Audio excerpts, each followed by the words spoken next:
분데스리가가 재개 이후에 부상자 속출로 골머리를 앓고 있습니다. 도대체 왜 그럴까요?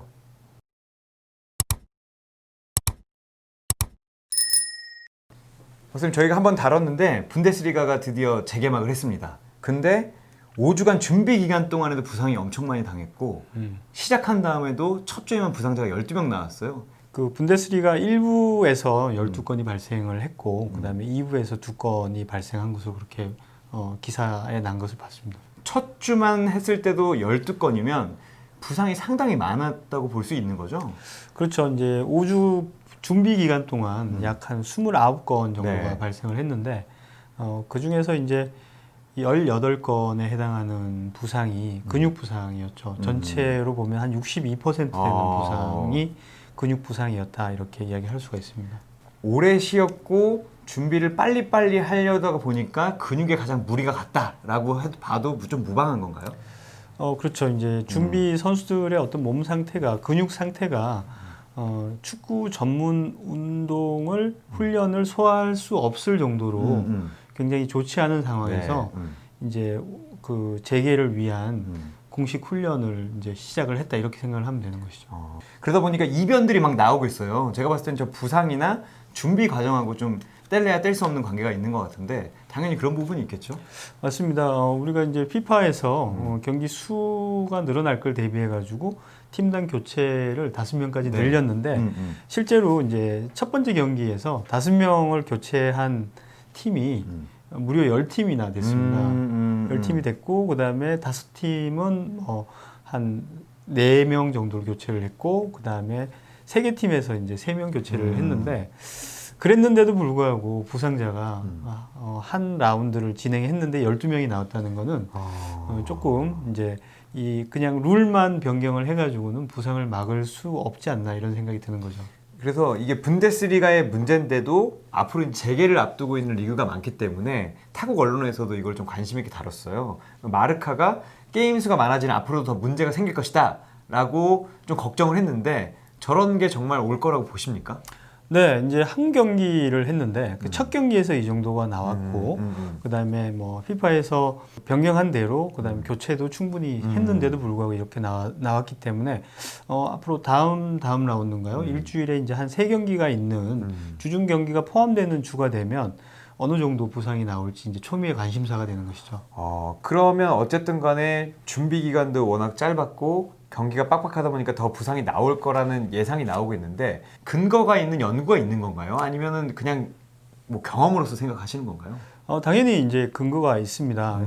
이 이제 휴식 후에 경기 복귀까지 얼마나 준비 기간이 걸릴 것이냐, 이 논리적인 모델을 2015년도에 호주 스포츠과학연구원이죠. AIS에서 이제 발표를 한 게 있습니다.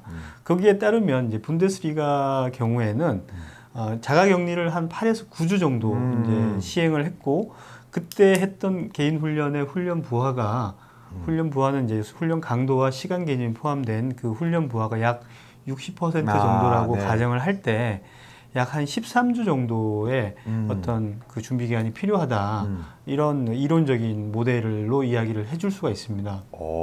그러면 사실 8주, 9주의 자가격리 플러스 5주의 준비 기간까지 합쳐야 13주인데 지금 5주밖에 안 해서 이런 문제가 발생했다고 볼 수도 있는 거겠네요. 그렇죠. 이 호주 AIS 모델에 따르면 분데스리가가 8에서 9주 정도 자가격리 겸 휴식을 하고 나서 복귀를 하는 데 있어서 5주 준비 기간은 정상 훈련을 하기 위한 그 정도 기간밖에는 사실 안 된 거죠. 그 흔히 얘기하는 진짜 훈련을 하기 전 과정 정도에 불과하다. 그렇죠. 말씀이죠? 네. 그래서 보이는 이 그래프하고 이제 표에서 보게 되면 개인 훈련한 그 훈련 강도가 팀 훈련 정상 팀 훈련의 강도에 약한 강도나 훈련 시간이 약 한 60% 정도 수준이라면 정상 훈련을 하기 위해서는 약 44.8주 정도의 시간이 걸리고 그러고 나서 8주를 더 정상 훈련을 해야 이제 경기를 진행할 수 있는 몸 상태가 된다. 이게 이제 호주에서 만든 모델로 설명을 할 수가 있습니다. 근데 이제 저 모델은 당연히 연구를 열심히 했겠지만 저걸 근거로 해서 8주를 더 훈련하면 아, 이게 줄어든다. 뭐 이런 연구 결과도 있나요? 아니면은 저기서 끝인가요? 이제 저 연구를 뒷받침할 수 있는 그 연구 결과가 올해 초에 이제 나왔는데, 네, 유에파에서 지난번에 우리 한번 살펴봤던 그 스터디의 일부입니다. 그 유에파 그 메디컬 커미티 멤버들이 주축이 된 유에파 엘리트 클럽 인주리 스터디에서 15시즌 동안 44팀을 이제 네네. 쭉 이렇게 팔로우업을 했습니다. 그래서 프리시즌 팀 훈련 세션과 시즌 중에 부상률이 어떤 연관이 있는지에 대해서 이제 조사를 한 거죠. 그러면은 팀 훈련을 많이 할수록 좋은 건가요? 아니면은 뭐 아까 말씀하신 강도가 낮은 게 좋은 건가요? 결론적으로 말씀드리면 프리시즌에 정상적인 훈련 세션이 많으면 많을수록 이제 부상의 어떤 부담이 줄어든다 이렇게 이야기를 할 수가 있습니다. 아, 전지훈련 취재 가면 한 탕했니 두 탕했니 이런 얘기가 많은데 그런 탕이 많으면 많을수록 부상 위험이 줄어든다는 말씀이신 거죠? 그렇죠. 우리말로 이제 한 탕, 두 탕이면 뭐 영어로 세션이 되는 건데 그 세션 수가 어느 일정 기간 동안 많으면 많을수록 이제 부상 부담일이 적어지고, 그러니까 부상으로 인한 결장일이죠. 그 수가 적고, 그 다음에 심각한 부상 발생률이 낮아지는 거고, 그 다음에 이제 팀 훈련, 시즌 중에 팀 훈련 참가율이 높아지고, 경기 출전할 수 있는 선수의 가용률이 높아진다. 이게 이 스터디에서 나온 결론이 되겠습니다. 물론 우리가 아는 것처럼 뭐 5시간 훈련을 계속한다 이런 게 아니라 과학적으로 훈련을 정상적으로 그렇죠. 진행했을 때 어느 정도 효과가 난다라는 결과가 나왔다는 말씀이신 거죠? 그렇죠. 유럽의 챔피언스 리그나 유로파 리그에 출전하는 그 팀들의 훈련 세션을 기준으로 했을 때 그 세션 수가 10세션을 더 하게 되면 1000시간당 부상 부담일이 약 21일이 줄고 그다음에 1000시간당 심각한 부상 발생률이 1000시간당 0.2건이 이제 줄어드는 효과가 있고 팀 훈련 참가율이 1.4% 향상이 되고 경기 출전 가용률이 약 한 1% 정도 높아진다 라고 이제 보고를 하고 있습니다.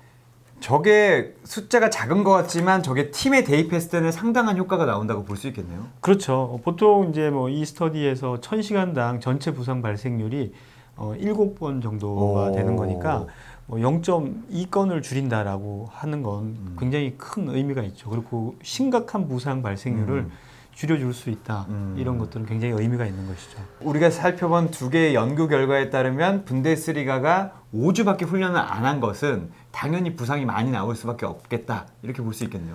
그렇죠. 충분하지 못한 이제 준비 기간에서 그런 부상 발생이 증가하는 것은 어떻게 보면 이제 필연적인 결과라고 할 수 있는데 그 부상 발생 위험을 낮추기 위한 팀의 어떤 특별한 노력들이 또 필요하다고 할 수 있는 것이죠. 어떤 걸 좀 대응을 할 수 있을까요? 일단은 5주간 이제 준비를 해왔다면 사실 지금 리그를 치르면서 선수들의 컨디션이 이제 최적화가 될 수 있는 그런 이제 방안들을 좀 골라야 되는 건데 일단은 뭐 체력 자체가 굉장히 저하가 돼 있고 5주간 준비를 했는데 완벽한 그 경기 체력까지는 올라가지 않았기 때문에 일단은 축구 경기 중에 필요한 그런 어떤 폭발적인 액션들이나 스피드, 경기 템포를 따라갈 수 있는 그런 체력을 끌어올리는 게 굉장히 중요하다고 할 수 있을 거예요. 어쨌든 리그를 시작을 했고 다시 프리시즌을 줄 수는 없잖아요. 그럼 분데스리가 팀들은 어떤 걸 좀 더 주의해야 될까요? 네, 일단 뭐 시즌이 시작이 됐고 이미 두세 경기가 치러졌기 때문에 지금 이제 선수들은 경기를 치르면서 컨디션을 올리고 있는 그런 과정이라고 생각을 하면 됩니다. 그래서 이 경기를 준비하는 과정 중에 또 너무 이제 욕심을 내서 갑작스럽게 훈련 부하를 증가를 시킨다든지 아니면 너무 과도한 훈련 시간을 배정을 하는 것은 이제 선수들한테 오히려 더 경기 후에 피로와 겹쳐져서 부상을 발생시킬 수 있는 그런 위험 요소가 되는 것이죠. 그래도 연장할 수 있는 시간적 여유는 그렇게 많지는 않잖아요. 그렇죠. 그러면은 저렇게 몇 주를 더 연장하고 준비도 좀 다르게 해야 되는 건가요? 분데스리가가 고맙게도 먼저 시작을 해줘서 나오는 문제점들이 이제 EPL이나 세리아나 라리가에서 충분히 얻을 교훈들이 있는 것이죠. 준비는 이제 훈련 부하를 점진적으로 증가를 시키되 그 준비 일정이 짧다면 이제 경기를 치르면서 컨디션을 올리는 방법도 있기 때문에 무리하게 그 훈련을 갑작스럽게 강하게 하는 것은 좀 피하는 게 좋을 것 같고 그 다음에 축구 경기에서 나오는 어떤 전문 동작이나 폭발적인 액션이나 네. 이런 경기의 템포를 따라가는 그런 과정이 굉장히 중요합니다. 그러기 위해서는 이제 뭐 기초 근력이라든지 파워 아니면 스피드 지구력이나 스프린트, 스피드 이런 부분에 대해서 좀 집중해서 선수들의 체력을 끌어올리는 게 중요할 것으로 생각이 됩니다. 그리고 이제 리그 재개 초반에는 아무래도 우리가 13주간의 준비 기간을 가질 수가 없기 때문에 리그 시작 초반에는 충분한 이제 로테이션을 통해서 선수들한테 부과가 되는 그런 어떤 그 경기 부하를 좀 더 분산시킬 필요가 있다 이렇게 이야기를 할 수가 있겠습니다. 알겠습니다. 하여튼 뭐 영국에서 이 방송을 보진 않겠지만 그래도 분데스리가를 보면서 공부를 좀 많이 했으면 좋겠고 팬들은 어쨌든 즐거운 축구를 보기를 원하니까 부상 선수가 적었으면 좋겠습니다. 박사님 오늘도 마무리하시죠. 과학 없인 축구 없다. 감사합니다.